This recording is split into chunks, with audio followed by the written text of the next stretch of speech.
Okay, it's getting later in the afternoon. The winds have changed a little bit, but they changed and changed back.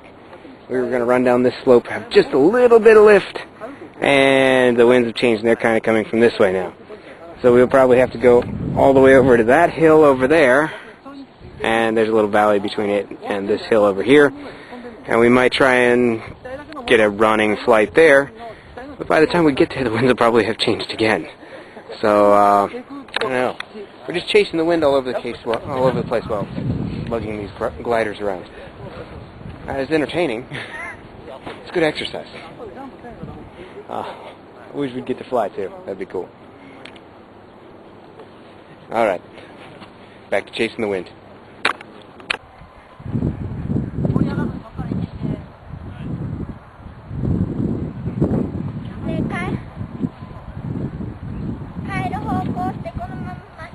Soやな。どっち？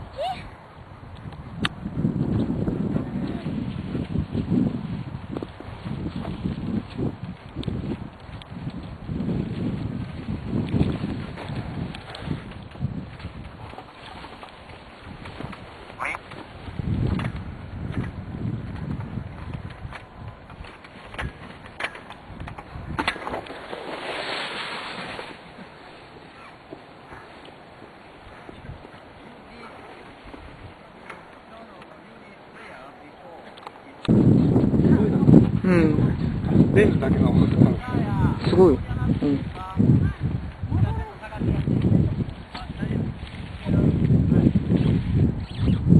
一個ちょっとどいたい。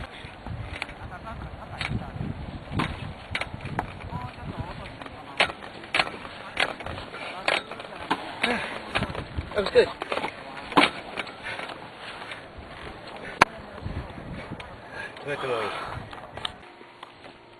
Okay, we've finished the Tottori adventure. I guess I should check the time. It's 12:40. Just got back. It's a 5-hour drive from Tottori to Wakayama. We were dropping a couple people off on the way. Yeah. So there's a short video of me, well, making a semi-glide and body landing. It's actually, well, it wasn't as good as the one before it, but the one before it was decently good, and I did get a couple seconds of hang time. That was enough to convince me that have someone take a video. But the woman who took my video then left shortly afterwards, and we were still chasing the wind around. And it was shortly after that that things really got going. There was no one around to do videos at all, because we were all marching around with gliders, and we'd run down a hill, fly for a bit, land and or crash, drag our glider out of the way as we got our notes from Mr. Tomomura, and we'd hike back up the hill again. And you have to hike up the hill backwards works best, because the way the glider is, if you turn it around, the wind pushes your glider into the ground and you can't move it. I got stuck under my glider at one point. I had to actually unharness myself or unclip my harness to move it, because I'd gotten stuck with this strong wind in this little, just a little dip in a hill, but it got both my wings stuck and I couldn't go anywhere. Yeah, by the end of the day, my arms and legs, I'm probably not going to move tomorrow. Everything hurt. Most of our flights, actually, I had my first good flight was, I thought it was fairly short. It was fairly short, but I flew a good 20 meters. So, 20 meters without touching the ground. So doesn't seem like all that much, having jumped from mountains already, but it definitely was interesting to fly that on my own. And then as I got better towards the end of the day, I had a couple of kind of poor runs, and just wasn't getting everything quite in sync. Everything wasn't working quite right. And then I had one really good run, and flew for a bit and got a little bit of a flare. We weren't really going fast enough on most of those small hills to get a real flare to actually pick you up. But I did it, and we were flying. It was down one slope. There was another slope next to it. So as I landed, Mr. Tonomura was like, "Quick, get up, run over here. The wind is good. You can make it down the next slope."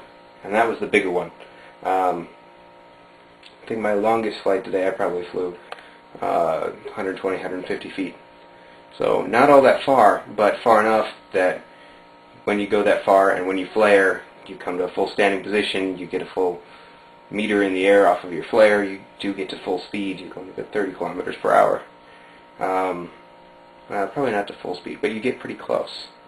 It's really fun.